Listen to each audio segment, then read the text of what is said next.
Si ça vous regarde, ça nous regarde. Bonjour à toutes et à tous et bienvenue dans votre émission de société. L'année dernière, en France, près d'une entreprise sur deux a été la cible d'une cyberattaque, dont une très grande majorité, 86% de PME, des petites et moyennes entreprises. Deux chiffres qui illustrent la prégnance aujourd'hui de la cybercriminalité à l'encontre des acteurs économiques.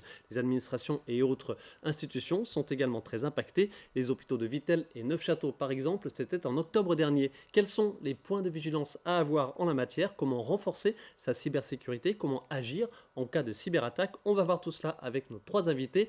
Fabien Haussmann, bonjour. Bonjour. Vous êtes le directeur des opérations de la société Lunar. C'est une société installée en Meurthe-et-Moselle. Merci d'être avec nous sur ce plateau. Camille Palais, bonjour. Bonjour. Chargé de projet digital à Quai Alpha, à Épinal. Quai Alpha, en deux mots?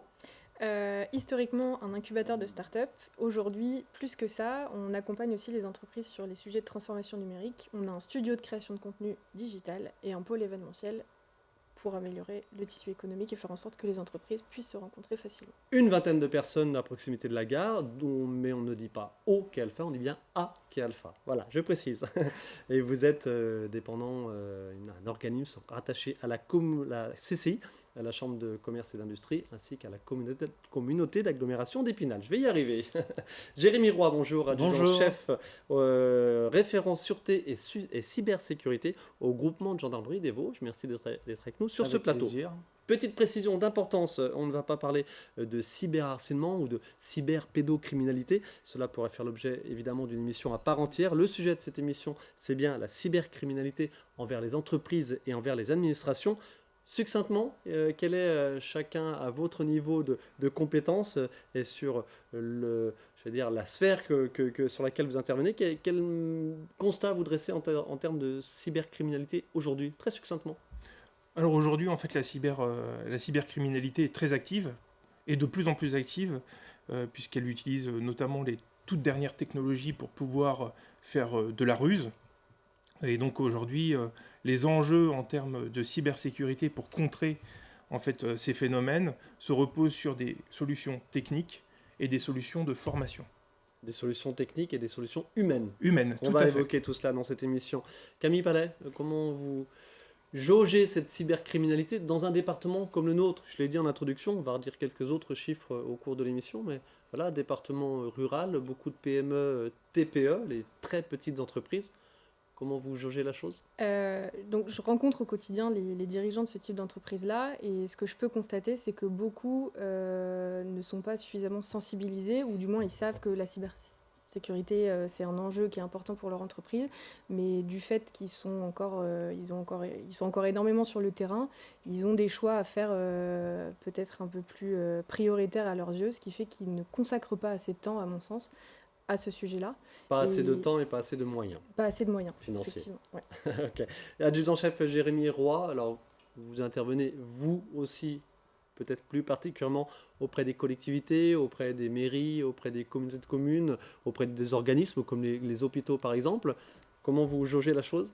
Alors aujourd'hui, tout le monde est concerné par le numérique et donc tout le monde est concerné par un risque de cyberattaque, que ce soit un simple hameçonnage phishing ou que ce soit quelque chose de plus important, notamment sur les collectivités ou les administrations, comme un rançongiciel, donc une demande de rançon contre la suppression des données ou quoi que ce soit.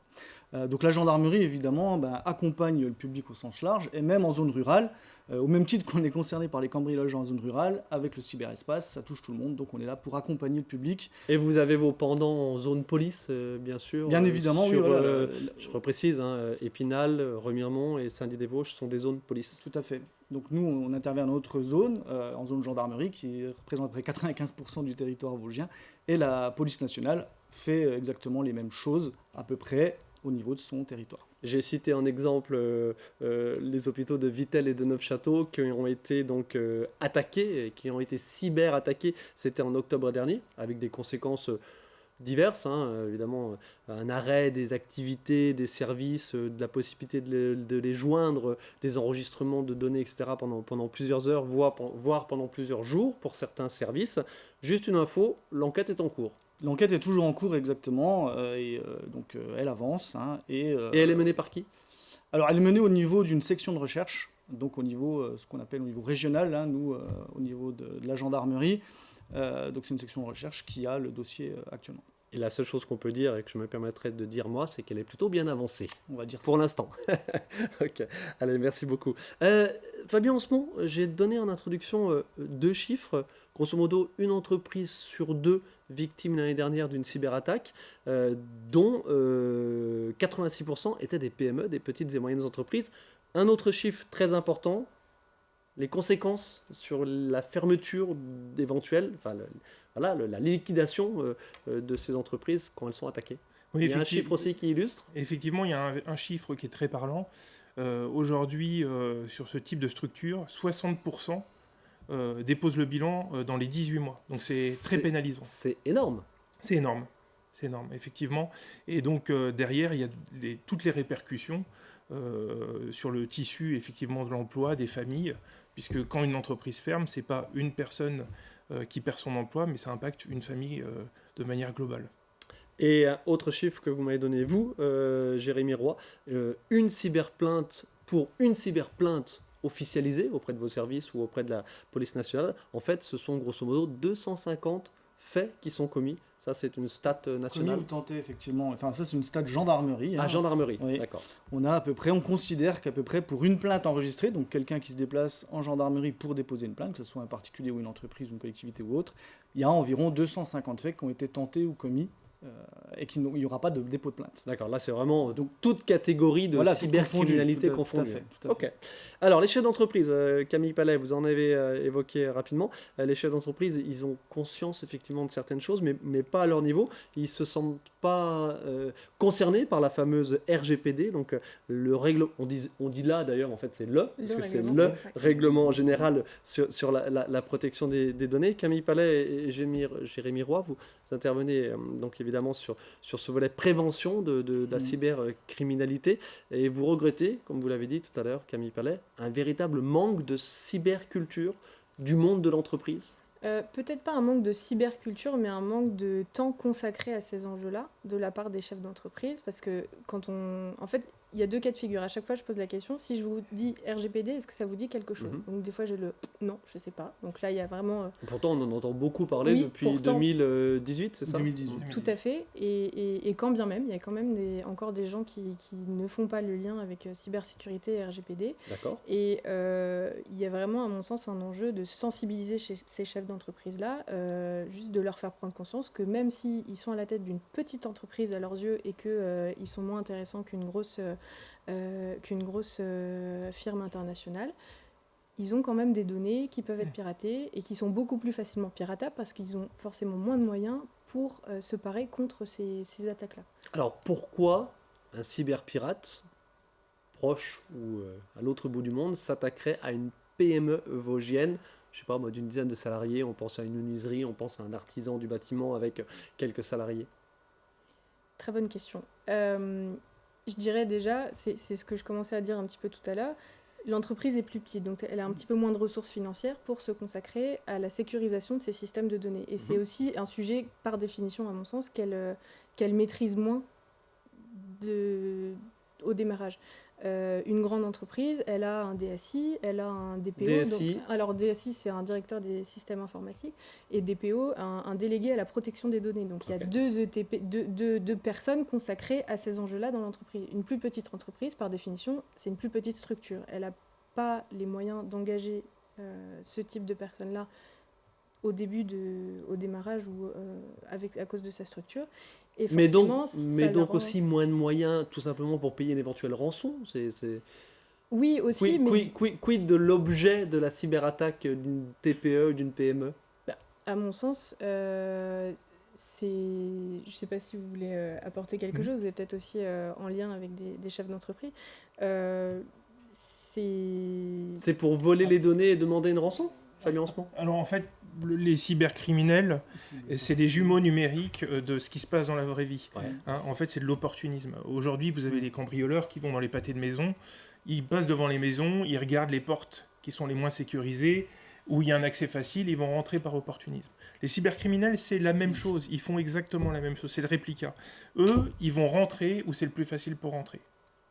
Et dès qu'ils sont rentrés, leur objectif, c'est de subtiliser de la donnée et ou de demander une rançon. Généralement, de plus en plus, maintenant, ils font les deux. Il y a un chiffre d'ailleurs sur l'impact de la cybercriminalité en moyenne sur les PME. Oui, alors le coût médian qui a été constaté sur 2023...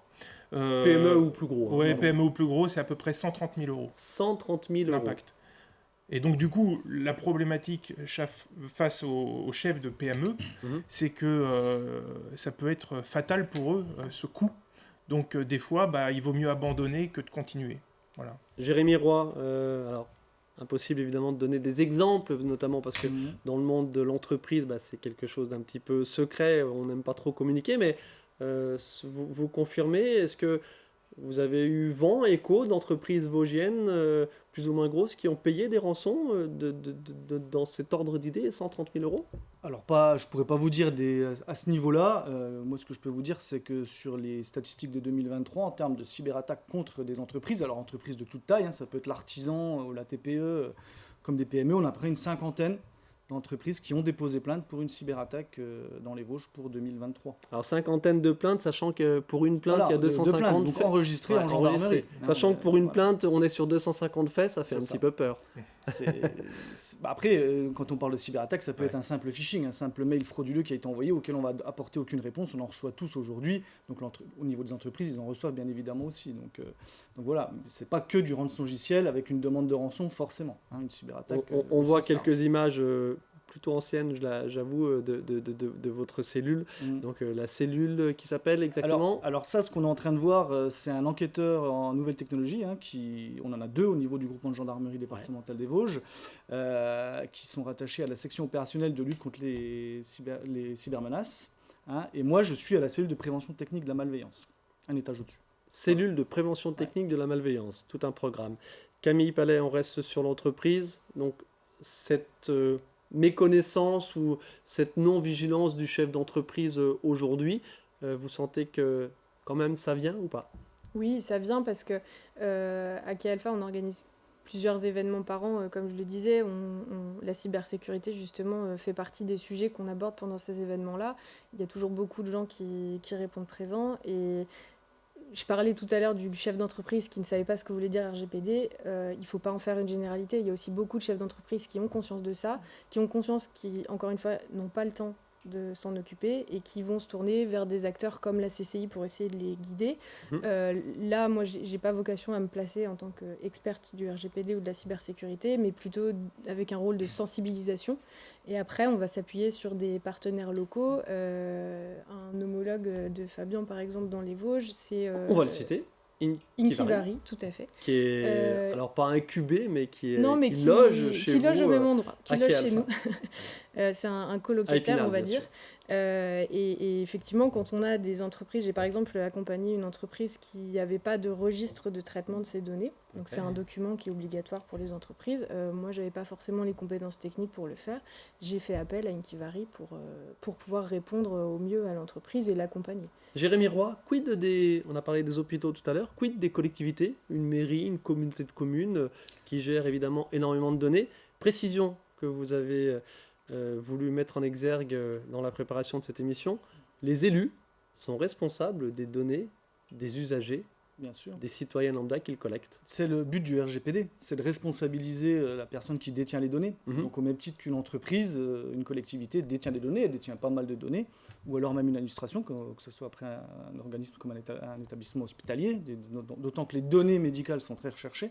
Mais une collectivité, c'est la même chose. Et au même titre que les entreprises, elles ne sont pas toutes logées à la même enseigne, parce qu'une grosse collectivité, forcément, on va pouvoir mettre en œuvre des choses, notamment avec un directeur de système des informations, un service informatique, qu'une petite collectivité de 100, 200 habitants ne va pas pouvoir forcément mettre en œuvre et ne saura pas mettre en œuvre. Donc, du coup, on est aussi là pour les accompagner à ce niveau-là, en tout cas les sensibiliser surtout au fait que des données, c'est important et qu'on doit les protéger. Les fameux diagnostics que vous réalisez tous les deux, enfin tous les trois, vous aussi évidemment Fabien Osmond. Les diagnostics auprès des collectivités, ça se passe comment ?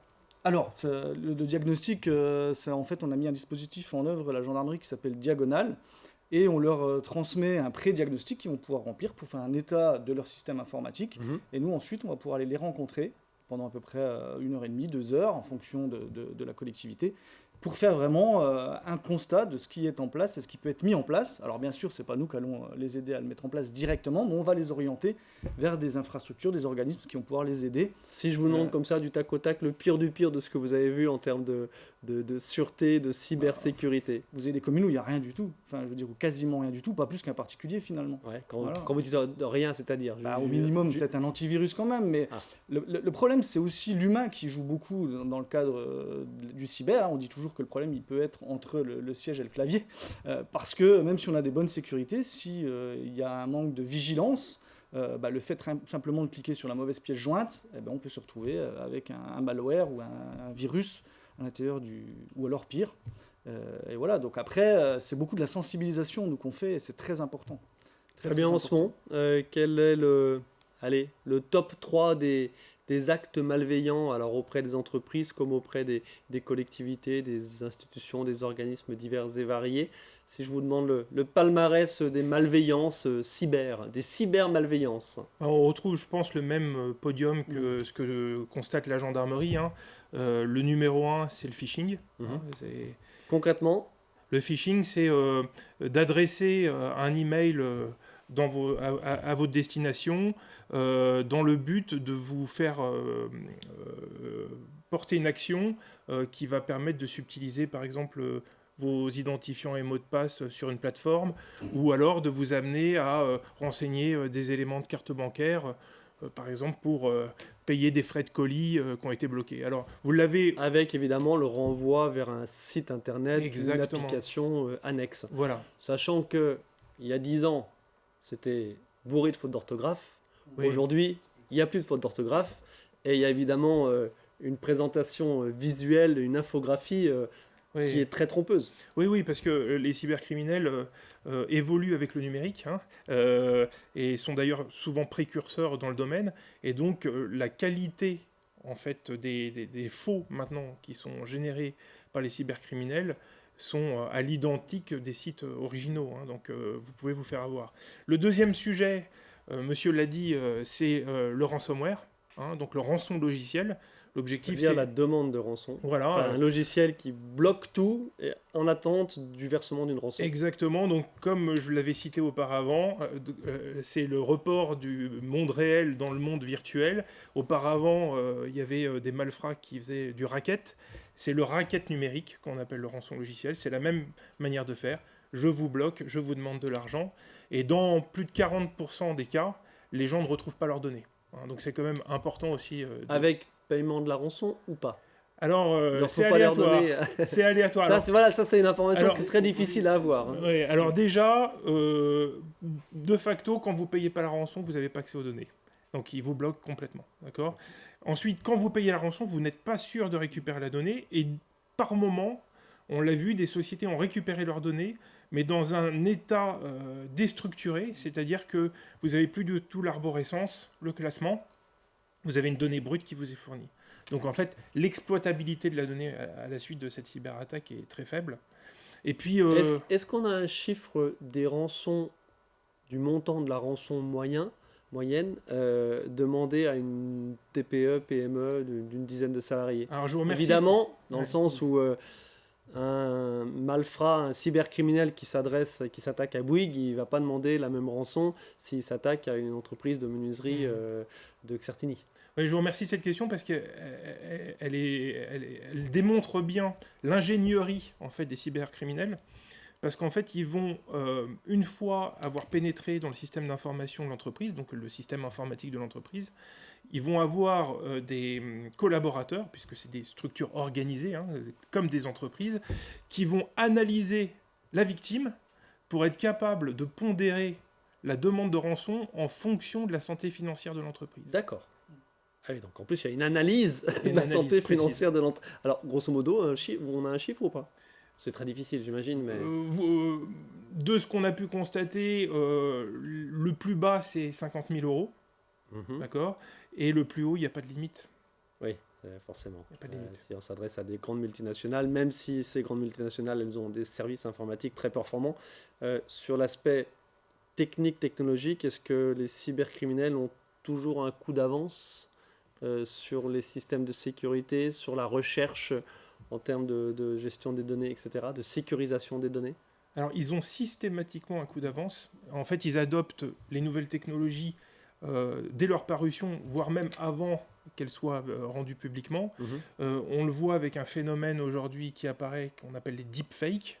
En fait, c'est de pouvoir se faire passer à l'insu d'une personne, prendre son identité visuelle et vocale.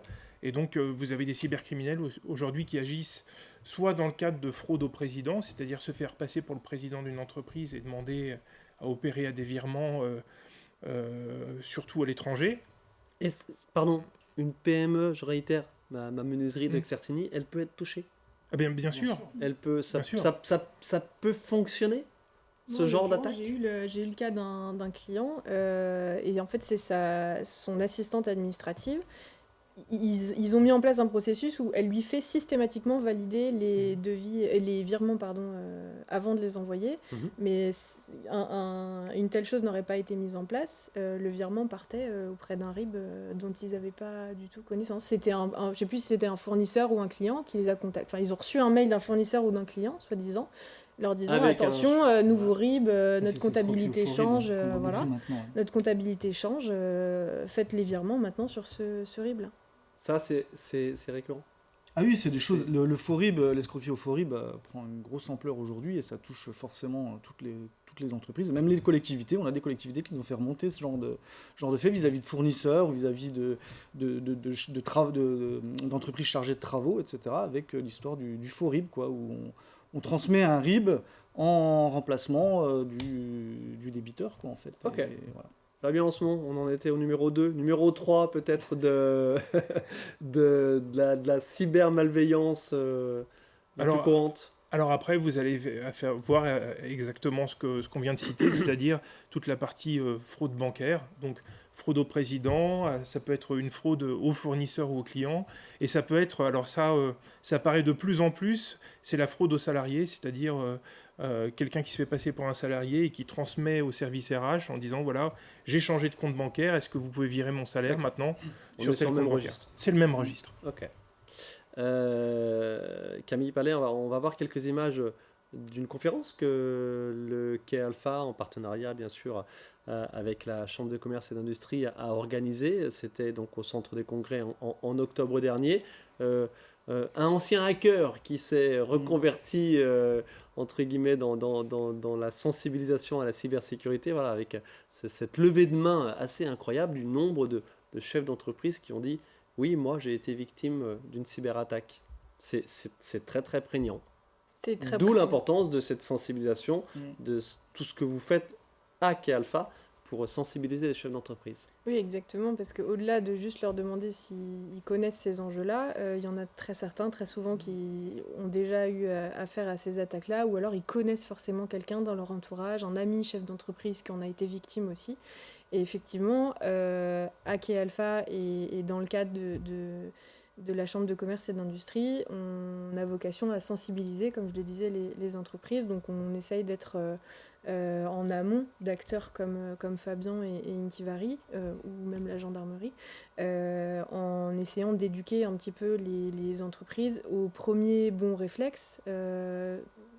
Où sont stockés vos mots de passe, comment vous gérez vos mots de passe, est-ce que tous les mots de passe sont les mêmes pour tous vos accès, est-ce que vous utilisez un coffre-fort de mots de passe, je ne sais pas si on y reviendra après, mais voilà. On y revient tout de suite, coffre-fort de mots de passe, c'est-à-dire le fameux mot de passe. Coffre-fort de mots de passe, comme son nom l'indique, c'est un coffre-fort dans lequel on peut ranger tous ces mots de passe, mais l'avantage que ça a, au-delà de simplement enregistrer ses mots de passe sur son compte Google, par exemple, on en parlait tout à l'heure, parce qu'aujourd'hui on peut enregistrer tout bêtement tous ses mots de passe sur son ordinateur ou sur son téléphone. Le truc, c'est que c'est pas sécurisé, et le fait d'utiliser un coffre-fort de mots de passe, ça permet d'ajouter une couche de sécurité supplémentaire, dans le sens où vous avez besoin d'identifiants et de mots de passe et d'un mot de passe pour vous connecter à ce coffre-fort. D'accord. Il y en a énormément sur le marché. Mots de passe, quoi. Il y en a plus que ça. Vous pouvez en enregistrer plein, donc ça vous permet de varier et d'avoir un mot de passe spécifique pour chacun de vos accès, puisque vous n'avez plus le problème d'avoir à les retenir, puisque le coffre-fort le fait pour vous. Par contre, le seul mot de passe dont il faut bien vous rappeler, c'est ce qu'on appelle votre mot de passe maître, qui permet de se connecter au coffre-fort. Et les coffres-forts comme ça se sont beaucoup développés, il y en a énormément sur le marché, mais ce qu'il faut regarder surtout, c'est ceux qui sont accrédités par l'ANSSI. L'ANSSI, en gros, c'est un petit peu le gendarme de la cybersécurité en France. Moi, à titre personnel, j'utilise Dashline, et sinon, il me semble qu'il y a Logpass aussi, qui est recommandé. Dernière question déjà dans cette émission, à chacun de vous deux. Jérémy Roy, très rapidement, si on est victime, une entreprise, petite entreprise ou artisan, elle semble être victime d'une cyberattaque, qu'est-ce qu'il faut faire en priorité selon vous ? Déjà, il faut déjà être sûr qu'on est victime de cyber-attaque, ou au moindre doute, en tout état de cause, il faut au moins déjà se déconnecter d'Internet, déconnecter tous ces appareils mobiles aussi, puisque l'attaque, elle peut venir, aujourd'hui tout est connecté, donc bien faire attention qu'on n'ait plus de point d'entrée Internet, parce que ça sert à rien d'éteindre la prise d'alimentation si on est toujours connecté à Internet. Donc ça, c'est important, et ensuite, soit d'appeler la gendarmerie rapidement, déjà, pour dire ce qui se passe, et ensuite, nous, on va pouvoir intervenir et éventuellement apporter les moyens nécessaires en fonction de l'attaque, bien évidemment. Fabien Osmond, très succinctement, qu'est-ce qu'il faut faire en priorité selon vous ? Alors, Grosso modo la même chose, en priorité, oui, je suis en accord complet avec vous. Effectivement, il faut avoir les bons réflexes tout de suite. Aussi, bien communiquer auprès des salariés de l'entreprise, bien les sensibiliser, leur expliquer le pourquoi du comment.